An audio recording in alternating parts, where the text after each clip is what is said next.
अस्सलामुअलैकुम। GTV news के साथ मैं हूं फाइका मौज़म। हेडलाइंस आपने जानी बुलेटिन में, और अब आपको बताएं आसफा भुट्टो जरदारी आज़ाद कश्मीर इलेक्शन मुहिम में आज जयालों का लहू गरमाएंगी। आसफा कोहाला पुल से कोटला तक रैली की क़यादत करेंगी और कोहाला पुल पर जयालों से खिताब करेंगी। आसफा ज़िला मुजफ्फराबाद में भी जलसे आम से खिताब करेंगी। वफाकी वज़ीर उमूर कश्मीर पर कश्मीर में ही पाबंदी लगा दी गई। अली अमीन गंडापुर को हवाई फायरिंग और तंदो-तेज़ बयानात महंगे पड़ गए। वफाकी वज़ीर उमूर कश्मीर पर कश्मीर में ही पाबंदी लगा दी गई। Chief election commissioner Azad Kashmir ने अली अमीन गंडापुर पर पाबंदी आयद की है। इंतखाबी इंतज़ामात के मुक़द्दर इदारे के मुताबिक अली अमीन गंडापुर ने बार बार इलेक्शन ज़ाब्ता अखलाक की खिलाफ वर्जी की।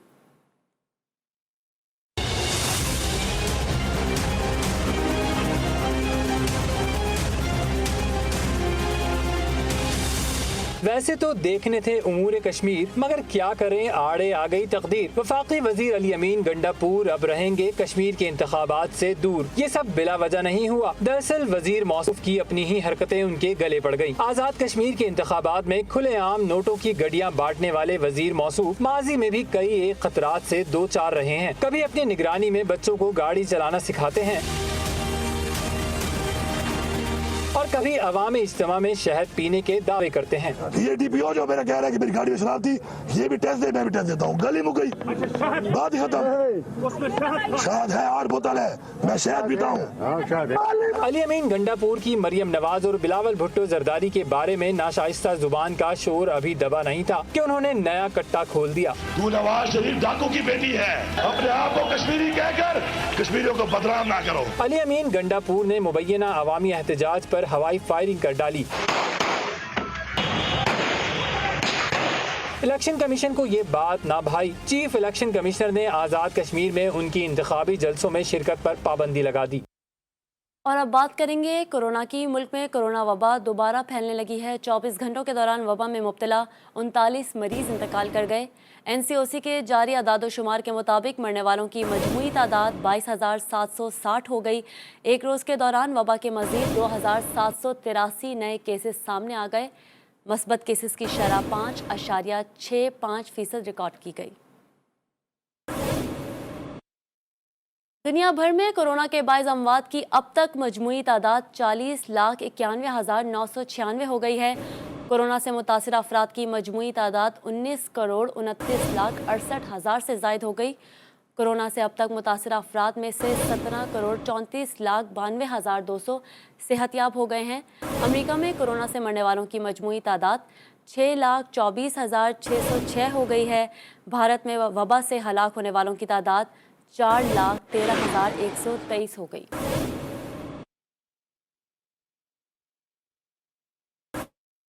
कोरोना वायरस के पेश नज़र गुजरांवाला के 5 इलाकों में स्मार्ट लॉकडाउन नाफिज कर दिया गया है। 24 जुलाई तक आमदोरफ्त महदूद करने का फैसला किया गया है।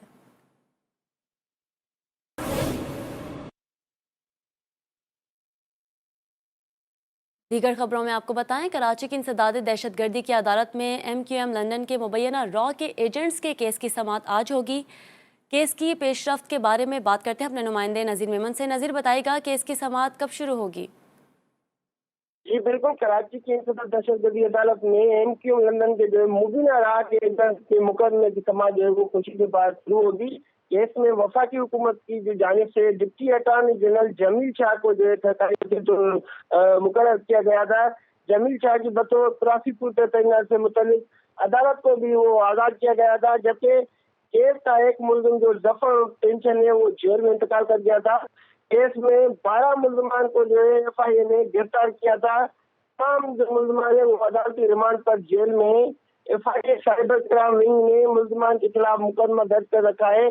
FIA का कहना है कि मुलजमान जो है वो भारतीय खुफिया एजेंसी रॉ के साथ जो ईमेल के जरिए रास्ते में थे। उसी सिलसिले में जो है आज केस में 12 मुलजमान को गिरफ्तार किया गया था। नज़ीर मेमन अपडेट कर रहे थे, शुक्रिया आपका।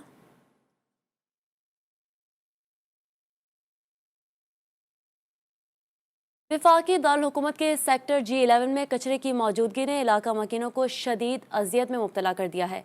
मजीद बता रही हैं हमारी नुमाइंदा बिस्मा रफीक। जी बिस्मा, बताइए। जहां एक तरफ बारिश लोगों के चेहरों में मुस्कुराहट का सबब बनती है, तो वहीं दूसरी जानिब इंतज़ामिया की गफलत भी सामने आना शुरू हो जाती है। इस वक्त मैं G11 के इलाके में मौजूद हूं और आप मेरे अकब में जो कचरा देख रहे हैं, इलाका मकीनों से बात करने पर मालूम हुआ है कि जो कचरा है ये तकरीबन एक हफ़्ते से यहाँ पर मौजूद है। जैसे कि ये जो कचरा है इसको एक हफ़्ता हो चुका है, लेकिन इंतज़ामिया जो है वो सोई हुई है। इसी के बिल्कुल साथ जो है बच्चों के खेलने का पार्क भी मौजूद है। शाम के औकात में बच्चे यहाँ पर आकर खेलते हैं, लेकिन हवा के बायस जो है ये कचरा सारा पार्क्स में भी जाता है। इसी हवाले से इलाका मकीनों का कहना है कि इलाका मकीन का जितना भी कचरा है वो यहाँ पर आकर फेंकते हैं, लेकिन इलाका जो इंतज़ामिया है वो सोई हुई दिखाई देती है। इंतज़ामिया को चाहिए कि वो बर वक्त आकर यहाँ से जो कचरा है वो उठा कर ले जाएँ, क्योंकि जैसे कि अभी बारिशों का सीज़न ख़त्म नहीं हुआ, बारिशें अभी मज़ीद भी होने की पेशन गोई कर दी गई है। उसके बाद बारिशों के बाद जितना भी ये कचरा है ये सड़कों पर आएगा और जिसकी वजह से शहरियों को यहाँ से गुजरने में भी काफ़ी मुश्किलात का सामना करना पड़ेगा। इलाका मकीनों का इंतज़ामिया से यही मुतालबा है कि बर वक्त आकर इस कचरे को उठाया जाए ताकि उनकी मुश्किलात में कमी आए। जी। कराची में बारिश तो रुक गई, लेकिन हब्स अभी तक खत्म नहीं हुआ। महकमा मौसमियात के मुताबिक समंदरी हवाओं ने शहर से अपना रुख मोड़ लिया है। शारिका कमाल से बात करते हैं। शारिका, बताइएगा क्या बारिश का आपको इम्कान है?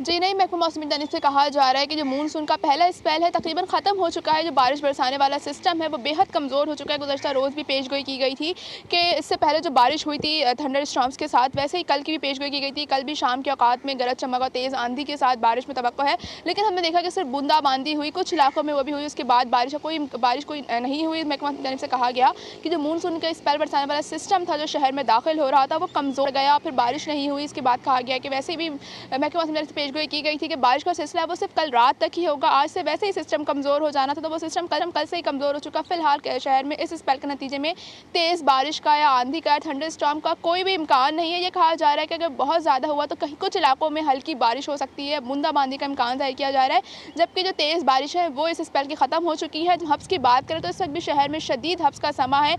गर्मी बहुत ज़्यादा, हवा में नमी का तनासुब भी बहुत ज़्यादा, इसकी वजह से महसूस किया जाने वाला दर्जा हरारत भी ज़्यादा है। तो ये कहा गया था कि महकमा मौसमियात में पेशगोई कि आज शाम से समंदरी हवाएं बहाल हो जाएंगी। शहर में जो हब्स की वजह से गर्मी की जो शिद्दत महसूस की जा रही है उसमें भी कमी वाक़ई हो जाएगी। दर्जा हरारत भी कम हो जाएगी, क्योंकि गुज़श्ता 2-3 दिनों से दर्जा हरारत बहुत ज़्यादा चला जा रहा है। 40 से भी तजावुज़ कर जा रहा है। पिछले दिनों भी 40 डिग्री सेंटीग्रेड रहा था। तो इस दफ़ा अभी कहा जा रहा है कि जो जुलाई का एवरेज टेम्परेचर है वहाँ पर टेम्परेचर आ जाएगा। समुद्री हवाएं बाहर से, गर्मी की शिद्दत वैसे तो कम नहीं, क्योंकि वैसे भी जुलाई का महीना है, गर्मी का ही महीना है। गर्मियाँ तो होंगी, लेकिन जिस शिद्दत से अभी हो रही है उसमें थोड़ी कमी आ जाएगी। दर्जा हरारत जो है वो 35 से 36 डिग्री सेंटीग्रेड तक आ जाएगा। जी, दर्जा हरारत 35 से 36 डिग्री सेंटीग्रेड तक आ जाएगा। शारिका कमाल अपडेट कर रही थी, शुक्रिया। एलपीजी की कीमत में एक बार फिर इजाफा कर दिया गया। गुज़िश्ता 2 दिनों में एलपीजी की कीमतों में 2 रुपये फ़ी किलो इजाफे के बाद एलपीजी 180 रुपये फ़ी किलो फ़रोख्त होने लगी।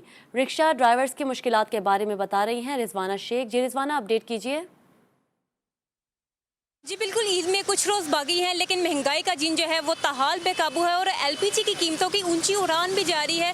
2 रोज़ कबल जो है एलपीजी की कीमत में 5 रुपये फ़ी किलो इजाफा किया गया और गुज़िश्ता रोज़ 5 रुपये फ़ी किलो इजाफा करने के बाद एलपीजी की कीमत जो है वो 170 से 180 रुपये फ़ी किलो में फ़रोख्त की जा रही है, जिसके बाद जो है रिक्शा ड्राइवर्स हो या मुसाफिरों दोनों को मुश्किलात का सामना करना पड़ा। अभी हमारे साथ एक रिक्शा ड्राइवर मौजूद है, उनसे जानते हैं कि क्या मुश्किलात पेश आ रही हैं। हम सवारी को कहते हैं कि इतने पैसे दें, सवारी बहस करती है, कहती है कि इतने पैसे हम नहीं देंगे, तो हमारा खर्चा पूरा नहीं होता, पेट्रोल गैस पे नहीं होता और मिलती भी शार्ट है। हर दुकानदार बंद करके रखी उन्हें दुकानों ने। जी बिल्कुल, जैसा आपने जानन का कहना था कि इन्हें एलपीजी महंगी तो है ही, महंगी होने के साथ साथ जो है वो शॉर्ट भी हो गई है, मिलती नायाब हो चुकी है और मिलती भी बहुत ज़्यादा मुश्किल से।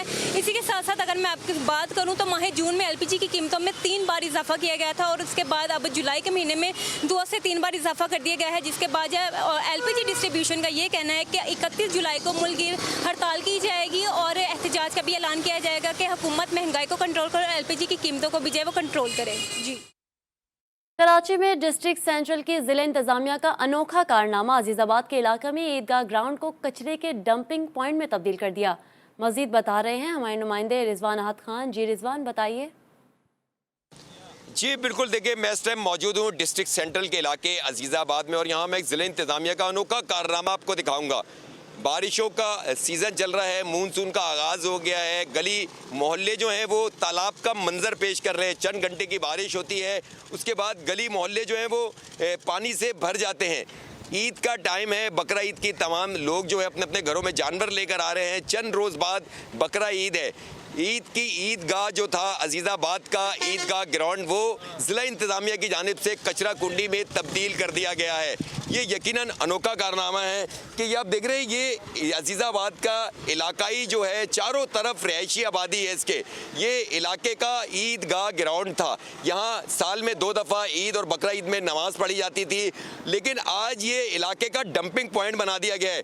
यकीनन सिंध हुकूमत हो या ज़िला इंतज़ामिया हो, यकीनन उसके लिए एक सवालिया निशान है कि इलाके का ईदगाह ग्राउंड जहां ईद की नमाज अदा की जाती थी, इसको कैसे डंपिंग पॉइंट में, कचरा कुंडी में तब्दील कर दिया है। जी, कराची वालों के लिए अच्छी खबर, शहरियों को अब बरसाती पानी की जहमत नहीं उठानी पड़ेगी। महकमा मौसमियात के मुताबिक कराची में बारिश बरसाने वाला सिस्टम कमजोर पड़ गया है। शहर में फिलहाल बारिश का कोई इम्कान नहीं है। अपडेट कर रहे हैं आपको, कराची वालों के लिए अच्छी खबर है, शहरियों को अब बरसाती पानी की जहमत नहीं उठानी पड़ेगी। महकमा मौसमियात के मुताबिक कराची में बारिश बरसाने वाला सिस्टम अब कमज़ोर पड़ चुका है। शहर में फ़िलहाल बारिश का अभी कोई इम्कान नहीं है।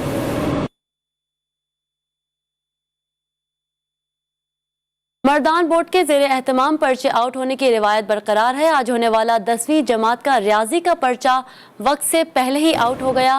रियाजी का पर्चा सोशल मीडिया और व्हाट्सएप पर भी वायरल कर दिया गया।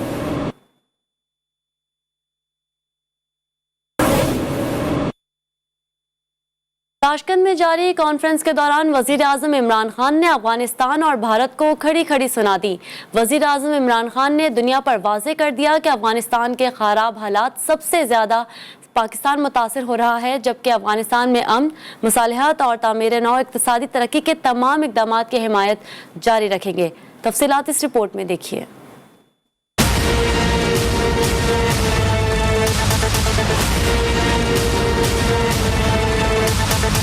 ताशकंद में जारी कॉन्फ्रेंस के दौरान वजीर आजम इमरान खान का दो टोक अंदाज, दहशत गर्दों की हिमायत का इल्जाम लगाने वालों पर वजीर आजम ने वाजे कर दिया, अफगानिस्तान के खराब हालात सबसे ज्यादा पाकिस्तान को मुतासिर करते हैं। वजीर आजम ने अफगान सदर अशरफ गनी के इल्जामात पर भी दो टोक जवाब दिया और कहा कि अफगान जंग की वजह से दहशत गर्दी का सामना रहा और 70,000 से ज्यादा पाकिस्तानी शहीद हुए। To blame Pakistan for what is going on in Afghanistan, I feel is extremely unfair. Pakistan suffered 70,000 people dead, 70,000 casualties in the last 15 years. वजीर आजम ने कहा कि अमेरिका को अफगानिस्तान में मौजूदगी के वक्त तालिबान को मुज़ाकरात की दावत देनी चाहिए थी। Unfortunately, the United States seeking a military solution when there was not one.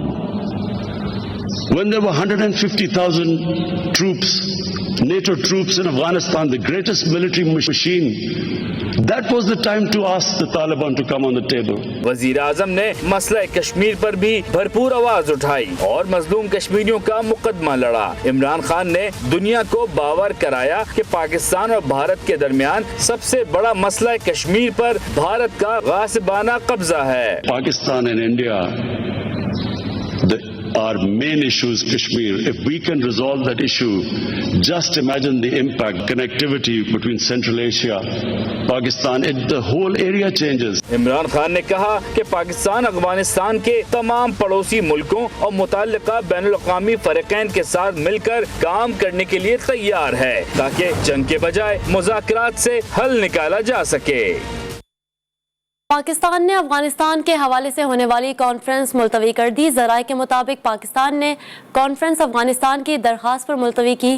Conference कल से इस्लामाबाद में शुरू होना थी, जिससे 3 रोज़ तक जारी रहना था। ज़राए के मुताबिक कॉन्फ्रेंस में तालिबान को शिरकत की दावत नहीं दी गई। कॉन्फ्रेंस में मुख्तलिफ रहनुमाओं को खिताब की दावत दी गई थी।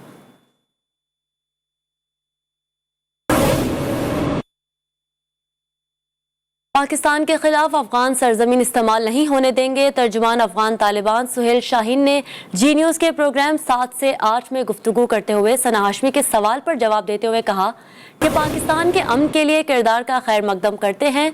तर्जुमान अफगान तालिबान ने मजीद कहा कि अफगानिस्तान के 65 अजला में हमारे कंट्रोल में हैं।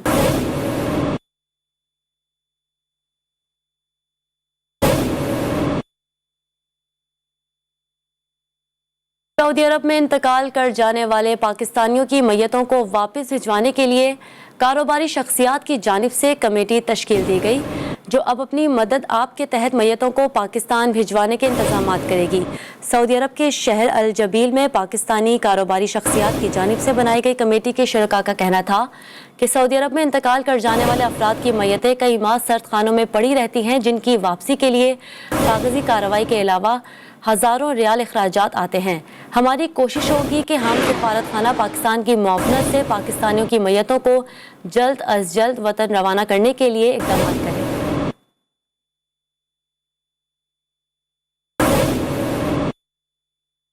डिस्ट्रिक्ट जेल मलीर में सिंध रेंजर्स की जानिब से किया जाने वाला सर्च ऑपरेशन खत्म हो चुका है। ज़राए के मुताबिक सिंध रेंजर्स की नफरी डिस्ट्रिक्ट जेल मलीर से रवाना हो चुकी है।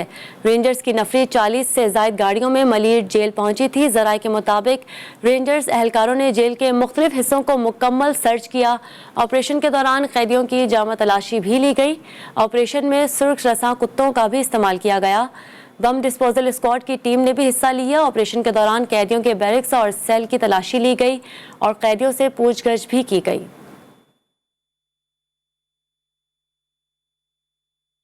ड्रामा सीरियल तन्हाइयां से शहरत पाने वाली अदाकारा सुल्ताना जफर का अमेरिका में इंतकाल हो गया। सुल्ताना जफर कई बरस से अमेरिकी शहर डैलस में मुकीम थी। सुल्ताना जफर ने पाकिस्तान टेलीविजन के कई दीगर ड्रामों में भी शानदार अदाकारी की थी। उरूसा उनके दीगर शोहरे आफाक ड्रामों में से एक है।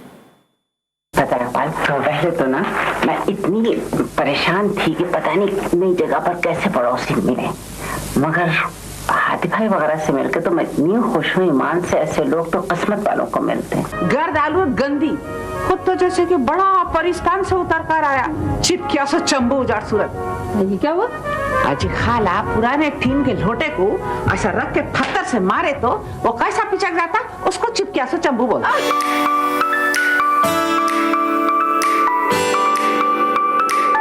क्रिकेट के दीवानों के लिए बड़ी खबर। टी20 क्रिकेट वर्ल्ड कप में पाकिस्तान और भारत एक मर्तबा फिर आमने सामने होंगे।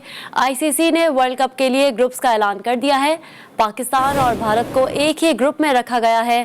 पहले मरहले के लिए टीमों को 2 ग्रुप्स में तकसीम किया गया है और दूसरे मरहले को सुपर 12 का नाम दिया गया है, जिसमें 12 टीमों को 6-6 के 2 ग्रुप्स में शामिल किया गया है। पाकिस्तान और भारत के ग्रुप में न्यूजीलैंड, अफगानिस्तान और पहले मरहले से क्वालिफाई करने वाली 2 टीमें शामिल होंगी।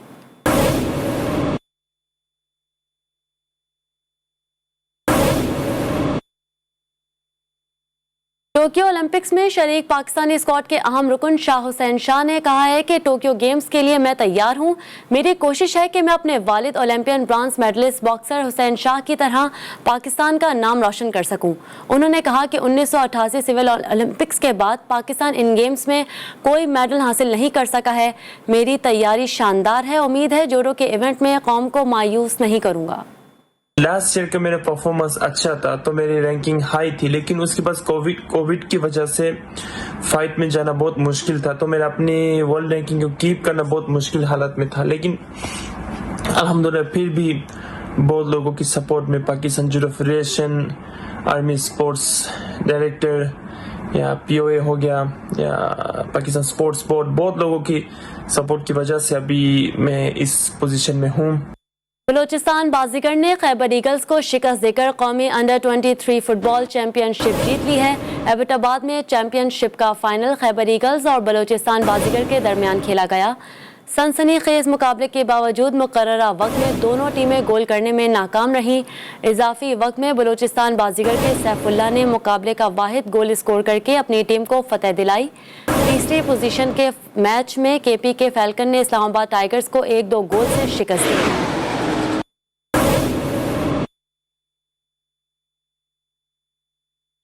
3 वनडे मैचों की सीरीज के तीसरे मैच में पाकिस्तान विमेन ए टीम ने वेस्ट इंडीज को 7 विकेटों से शिकस्त देकर मुसलसल तीसरी फतह हासिल की।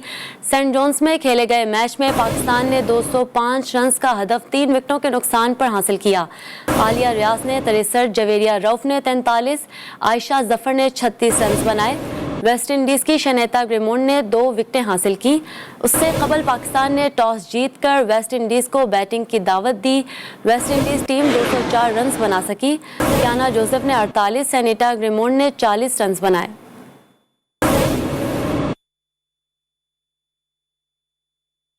और अभी आपको बताएं, ईद कुर्बान से कुछ रोज पहले कोयटा की मवेशी मंडियों की रौनक में इजाफा हो गया है। खरीदार कुर्बानी के जानवरों की कीमतों से परेशान नजर आ रहे हैं। मजीद बता रहे हैं ब्यूरो चीफ कोयटा शाहनवाज बलोच। जी बिल्कुल, ईद कुर्बा करीब आते ही हम देख रहे हैं कि क्वेटा के मवेशी मंडियों में आवाम की बड़ी तादाद कुर्बानी के जानवर ख़रीदने के लिए मवेशी मंडियों का रुख कर रहे हैं। इस वक्त मैं मौजूद हूँ क्वेटा के आलमू चौक के मवेशी मंडी में। इस वक्त आप देख सकते हैं कि बड़ी तादाद में यहाँ लोग जानवर देख रहे हैं, ख़रीद रहे हैं। लेकिन शहरियों का कहना यह है कि जो जानवर पिछले साल जैसे कि बकरा 20,000 का वो ख़रीदते थे, अब वो 35,000 तक पहुंच गए। शहरी हमारे साथ मौजूद हैं, यहाँ पर वो जानवर खरीदने आए हैं। जी आप बताइए, आप मार्केट में कितना फ़र्क देख रहे हैं पिछले साल के और इस साल के निस्बत? सर मार्केट में तकरीबन 45% का जो है ना वो है डिफरेंस इस पिछले साल से इस साल तक, क्योंकि जो पिछले साल हम लोगों ने बकरा लिया था 20-22 हज़ार रुपये का, इस बार उस बकरे की कीमत जो है तकरीबन 28,000-30,000 रुपये है। ये जिस तरह शहरी बता रहे कि इन जो मतलब इतना महंगा कर दिया गया है, ना ही चेक एंड बैलेंस है, और जिस तरह महंगा किया है ज़्यादा महंगा किया जा रहा है। शहरी इस वक्त जो है ना इस महंगाई की वजह से उनके होश उड़ गए और खरीदने से जो कुर्बानी के जानवर कतरा रहे हैं। अलबत्ता रश बहुत ज़्यादा है, लेकिन हम देख रहे हैं कि शहरी कीमतें सुनकर मायूस भी हो रहे हैं। जी पेशावर में खूबसूरत जानवरों के साथ मवेशी मंडी सज गई। बकरों की नटखट अदाओं से बच्चे महजूज होने लगे। वालिदैन बड़ा जानवर लेने पर बजिद तो बच्चों की जान तो बकरों में अटकी है, बता रहे हैं अब्दुल रहमान। जी अब्दुल रहमान बताइए। जी बिल्कुल, पेशावर की मवेशी मंडी में हम मौजूद है और यहाँ पर खूबसूरत और बड़े बड़े जो जानवर है वो लाए गए हैं। छोटे जो जानवर है उसकी मवेशी मंडी में हम मौजूद है और यहाँ पर खूबसूरत बकरे और जो दुम्बे है वो लाए गए हैं। व्यापार हमारे साथ मौजूद है, उनके साथ बात करते हैं। अच्छा बताइए कि रेट कैसे है और ख़रीदार भाईजान? रेट तो बहुत अच्छे है। में ये दुम्बा का 50,000 रेट है, इसका 45 किलो से ज़्यादा गोश्त है। ये तो कुर्बानी के लिए बिल्कुल मुनासिब रेट है। वफारी गाहक इस वजह से गर्मी बहुत ज़्यादा है, इस वजह से गाहक नहीं आ रहा है। और इंशाल्लाह 2-3 दिन 4 दिन रह गए, बाकी पता अल्लाह को इंशाल्लाह माल बिक जाएगा। बिल्कुल, जो ख़रीदार है वो कम आ रहे हैं और इसकी कई वजूहात है। गर्मी भी है, इसके अलावा बाज़ जो लोग हैं वो ज़्यादा जो कीमतें से भी परेशान है। लेकिन जो व्यापार है उनका कहना है कि उनके जो रेट है वो मुनासिब है और खूबसूरत जो जानवर है, बड़े बड़े जानवर है, तो वो यह मवेशी मंडी में लाई गई है। जी ब्रेक के बाद हाजिर होंगे हेडलाइंस के साथ, देखते रहिए GTV न्यूज़।